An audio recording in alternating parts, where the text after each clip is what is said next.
Europe is in the northern hemisphere, so I guess the European Union will go anti-clockwise when it finally goes down the plug hole, because that is where it's going. Like the Soviet Union before it, this monster is now visibly collapsing under the weight of its own illegitimacy. And the only question is, will it end peacefully by democratic means, or will it end in tears and blood? You don't need to be a student of history or of human nature to see something very ugly coming down the road in Europe if things go on as they are. There's already been social unrest in Greece, and there will be social unrest in other countries as people wake up and realise what's being done to them and what's been stolen from them. When you deny people a voice and disconnect them from the governing process, you close a safety valve, and unless it's opened again, you've guaranteed that sooner or later there will be an explosion. Now, people sometimes say to me, you're supposed to be an atheist, yet you're always talking about politics. Yes, that's because I'm an atheist who believes in democracy. I'm sorry if that's a difficult idea to understand, but I'm sure if you persevere with it, you'll be just fine. I live in a country within the European Union, though, so I find I believe in democracy in much the way a person might believe in God, more in hope than in certainty. Luckily, I have faith. I don't regard it as an end in itself, however, because I realise that democracy is far from perfect. But from what I've seen, it's the only form of government that can be trusted with our freedom, and I do regard that as an end in itself. The absence of democracy is the reason everything has gone pear-shaped here in Europe. Time after time, the people have made it clear that they wanted to go one way, and their self-appointed, unelected masters have pushed them in the opposite direction with a fanatical zeal that can only be called religious. Impervious to reason or to evidence, they've insisted on pushing blindly ahead, no matter what, as much in denial as any creationist. They're like medieval doctors who, when the patient fails to respond to an application of leeches, insist that the only remedy is to apply yet more leeches.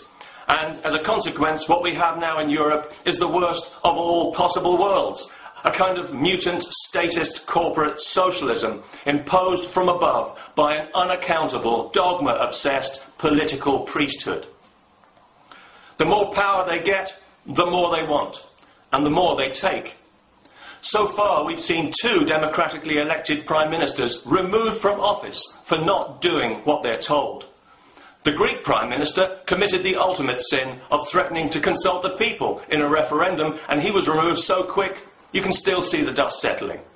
The Italian Prime Minister, a man with a barnacle-like ability to cling to office no matter what, was brushed aside like a piece of straw, and now both Italy and Greece are run by puppet governments that have been installed by a foreign power and can no longer be regarded as sovereign nations by any honest measure of that term. What part of the word empire do you people in Europe not understand? The Italians were even told not to hold elections in the new year by an unelected bureaucrat who calls himself the President of the European Council. A man with the look and demeanour of a furtive rodent, Mr. Anonymous from Belgium. Nobody knows who he is or where he came from, yet suddenly out of nowhere he's the Emperor, President of Europe. Not to be confused with the other emperor, the President of the European Commission, the thuggish closet Maoist, Mr. Barroso. And I believe there is another president as well, some cipher from Luxembourg that nobody has ever heard of, and with good reason. They're very fond of giving themselves grand titles to go with their massive salaries, these people. I'm surprised they haven't awarded each other a chest full of medals like the Soviet commissars they really are. Predictably, they're using the crisis that they created as an excuse to grab even more power for themselves. They've now demanded total control over every country's national budget. It seems the soft totalitarianism that we had almost become used to in Europe is now openly hardening into the more familiar Soviet-style dictatorship, which people are belatedly realising has been the goal all along. Fortunately, there is still something, at least on a national level, that we can do about this democratically. And that's why there's been such a surge in support in several countries for freedom and independence parties who've come literally from nowhere in just a few short years, not least here in Britain. where the people have made it clear to the politicians that they demand a referendum on our continued membership of this outrageous political swindle, this federal dictatorship in the making. And despite the fact that all three major parties have promised such a referendum, recently in Parliament they killed a debate on the subject when hundreds of MPs from all sides simply rolled over and voted the way they were told because their poxy careers are more important to them than the wishes of the people who put them there. And what's more, they fully expect to get away with it. They fully expect the people to go through the motions as usual at the next election and vote them straight back in. But if they can't be trusted with the fundamentals, and they've shown with flying colours that they can't, what can they be trusted with? It doesn't get any more fundamental than the right to decide how and by whom we are governed. Without that right, we might as well have no rights at all.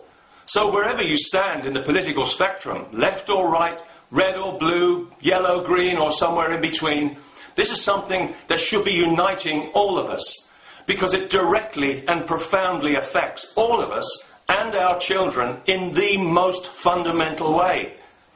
If the fundamentals of a thing are wrong, it's likely that everything about it will be wrong and will stay wrong.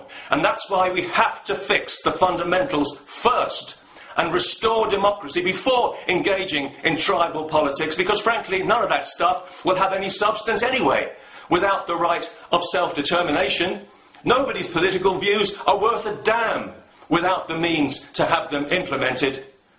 Those means have been stolen from us by the very people to whom they were entrusted for safekeeping. Not just here in Britain, but in every European Union country where the political class have closed ranks against the people they purport to represent. So, what are you going to do about this?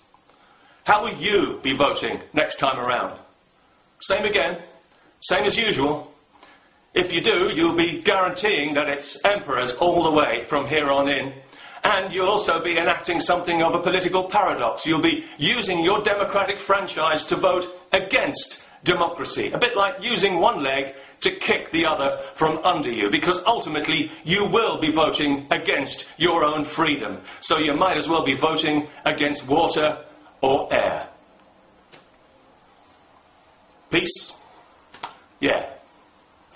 If we're lucky.